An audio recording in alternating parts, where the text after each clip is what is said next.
Oops, mga idol, ito yung latest model ng SYM Motorcycle Philippines. Ayan, grabe pala to. Ang forma sa personal, ano. And ang model na to ay SYM Naga 155. Pero sinabi niya 155, di ba? Pero ang engine type nito or engine capacity nito ay 149.6cc. So guys, napakaganda ng handling nito. Yung sinabi nila with advanced features na rin. So kung ito'y makikita nyo at mapapansin nyo, yung mukha niyan, mukha siya ng snake, no? Snake eyes yung kanyang pinaka front headlight at yung kanyang pinaka signal light parang snake pang. Ganun katindi to.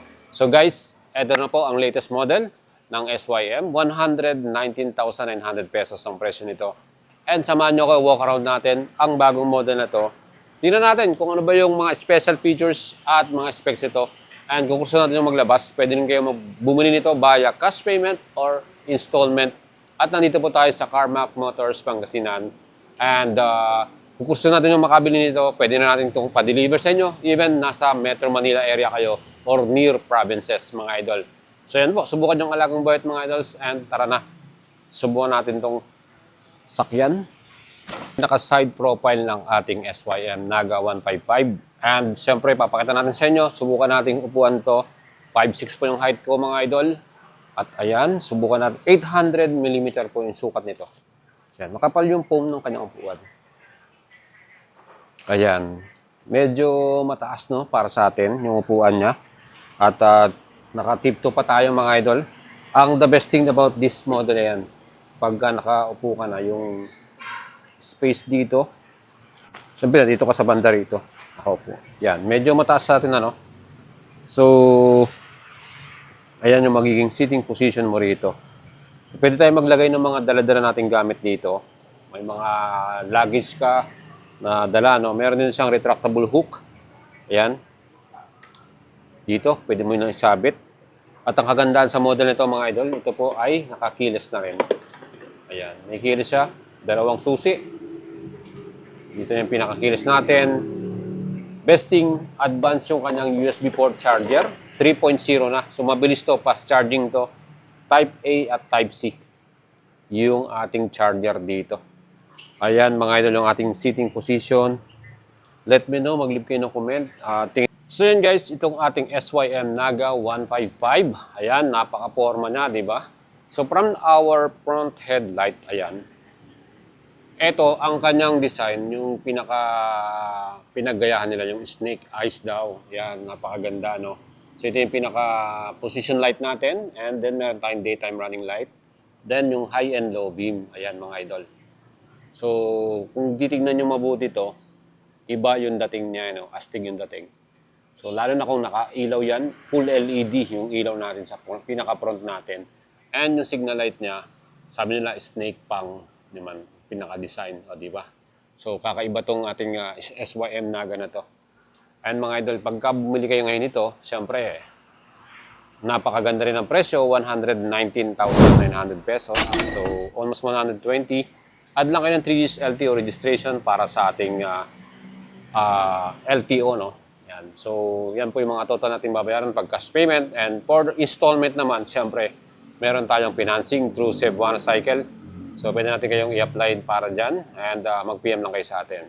So, start natin mga idol sa ating engine type. Ayan. So, sa engine type natin, ito po ay 149.6cc and single cylinder, single overhead cam with 4 valves. Liquid cool na rin ito at fuel injected kaya matipid sa gas consumption. Well, CVT or belt drive yan. So, makikita nyo rin, meron tayong max power dito na 14 HP. At max torque naman 13 Newton meters. So yan guys, kung kayo naman po ay makikita nyo, naka single-sided swing arm yan, yung pinaka-frame nito. Grabe, ang ganda, no? Yan po mga idol. Napakalaki din ng ating pinaka-middle floorboard, ano? Extended daw yung footrest natin dyan, yung ano natin dyan. So meron din tayo ditong parang i-extend natin dito, no? Yan. So yan mga idol. And yun. Ang kagandahan din dito, 13-inch yung mga gulong natin, 120 by 70 by 13. So, 13-inch tong ating gulong dito. Ayan, yan. Makita nyo. Ayan yung ating pinaka-design ng wheels. Alloy cast wheel ito. CST tires yung ginamit nila rito. So, CST tire. From China rin yung brand na yan. And yung ating pinaka-front suspension, mga idol. Ayan, no? So, naka-telescopic forks tayo dito. Telescopic forks. And monoshock naman sa ating likuran. And monoshock naman yung likuran natin na horizontal yung pagkakalagay niya, no?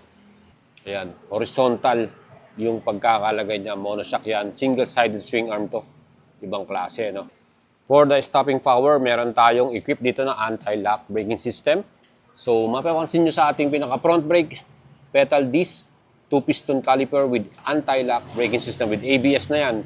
So, napakaganda rin ang ating braking system para dito. Front pa lang yan.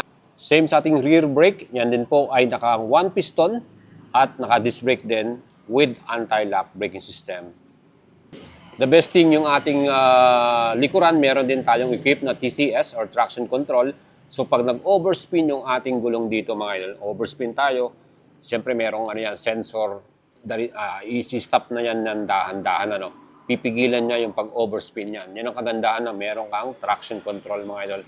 Sukat ng gulong natin sa likuran is 130/70 by 13. So 13 inch po yan. Tubeless din, CST tire yan. Ayan, napansin natin, meron din siyang fender cover, no?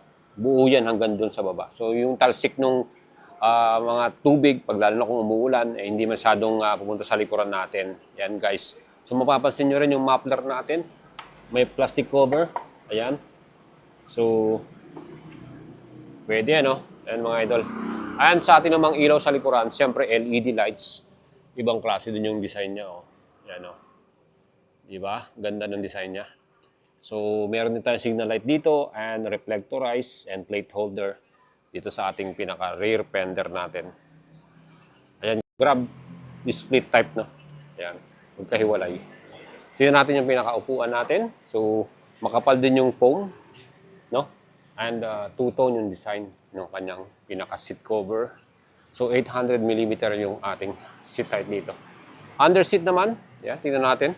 So, napakalaki din ng kanyang pinaka-compartment mga idol. Meron din tayong helmet hook dito. Ayan. So, overall mga idol, quality talaga yung pagkakagawa ng mga SYM scooter natin.